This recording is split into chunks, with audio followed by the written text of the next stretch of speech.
What is going on, ladies and gents? It's your boy Agree to Disagree. No video review today. Instead, I want to give you guys 4 tips on how to be a better man.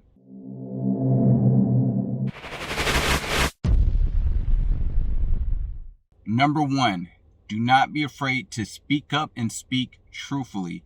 If you're a man who doesn't speak up when he should, you're going to be looked at as scared or timid. You don't want that. You want to be looked at as a man with confidence. Men with confidence, they tend to speak their mind when they want. And that's good. You want to be able to get things out. If you hold things in, that's going to lead to emotional outbursts. It's better to just kind of get things out in the open. You may also avoid speaking out because you're afraid of hurting someone's feelings. And what people often do is they come up with lies to avoid hurting that person's feelings.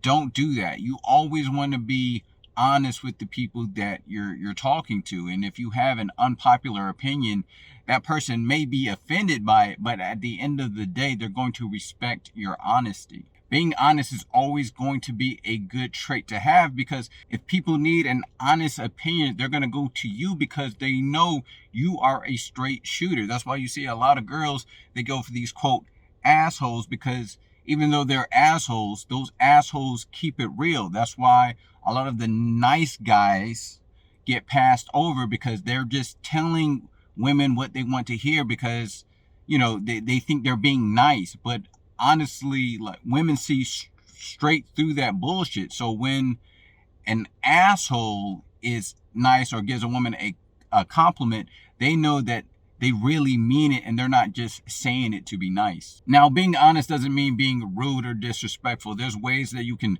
soften the blow when you're giving an unpopular opinion. Me personally, I like to interject comedy when I'm voicing my displeasures. For example, if my girl brings me a plate of food and it doesn't taste good, I'd be like, "Damn, girl, what you trying to do? Kill me? This food tastes like roadkill and bug spray." She may be offended at first, but hopefully we can at least get a laugh out of it. And then I might follow up by saying, "Well, look, babe, next time I'll help you with the cooking. We can kind of turn it into a project. It'll be fun." And so that's one way that you can kind of deliver bad news. Another way that you can do it without coming across mean or disrespectful is when you highlight something bad, also talk about what that person did well. But either way, it's best to be honest, because if you don't tell someone that what they're doing is wrong or bad, then they're never going to get better at it. So it's always best to be truthful. Tip number 2, you have to have a plan. Women hate men who are stagnant. They get bored very quickly. That doesn't mean every day needs to be an adventure, but they need to know that you are going somewhere. They want to see that there's more around the horizon. It doesn't matter if you're living in a one-room shack and you're driving a hoopty. If you can convince a woman that there is a big house in a Bentley in the future, they're going to stick around for a little while. But you have to have a plan. Women look at men like they're a business. If they don't see it growing in the future, they're not going to invest in it. But you can't just have a plan. You have to constantly be working at it.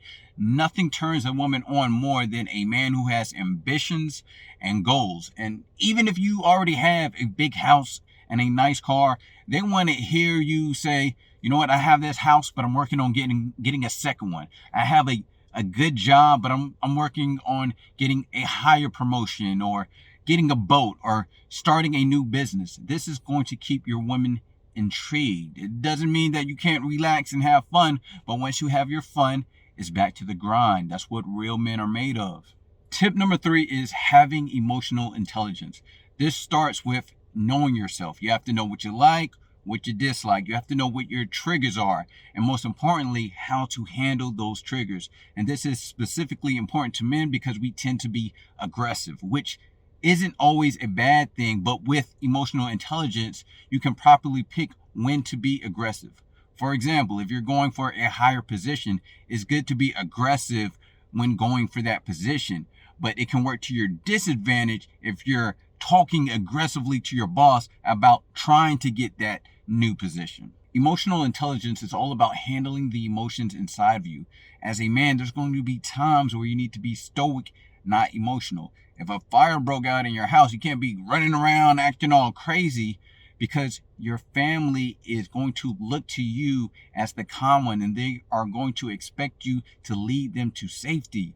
If you don't have your emotions under control, you're not going to be able to protect your family the way you should. I often hear people talk about how men don't express themselves enough. And that's true. We talked about earlier how men shouldn't keep things bottled in. But at that same time, as a man, you can't be super vulnerable and be crying all the time. You have to find healthy, positive ways to express yourself without being combative or angry.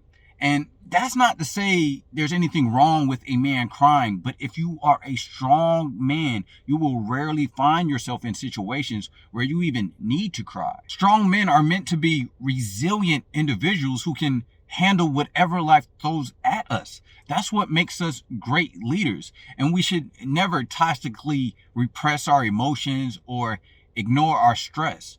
Real men understand how to handle adversity and not crumble in the face of it. And the last and most important tip is to have courage. You can't do any of the previous tips without having courage. You have to have the courage to speak up and speak truthfully. You have to have the courage to follow your plan. You have to have the courage to face your inner demons and channel your emotions. There's not a single woman who respects a man who is a coward. If you and your lady are sleeping late at night and someone comes banging on the door, she's going to look at you to go and see who it is. That's your job as a protector.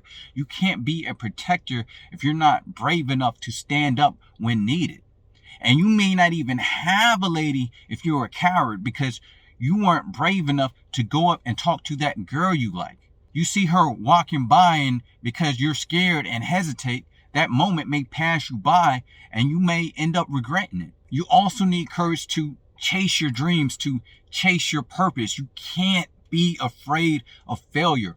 All the greats have failed. All the people that you look up to, all the people that you admire have failed multiple times, but they didn't let that stop them. They learned from their mistakes and they pushed forward. They failed forward. It's almost like that old saying, you miss 100% of the shots that you don't take. You have to take chances in life. You have to dare to be great. Complacency gets the best of a lot of men. But look at it like this. Society is depending on you. Your future wife is depending on you. Your future sons and daughters are depending on you. They are all looking to you to lead them to prosperity. So be brave enough to be a great man. All right, that's all I got for this one. Let me know what you thought of the video. What points did you agree with? What points did you disagree with? Leave your comments below. Let me know what you thought. And if you got anything out of this video, hit that like button. This is Agree to Disagree. I'm out.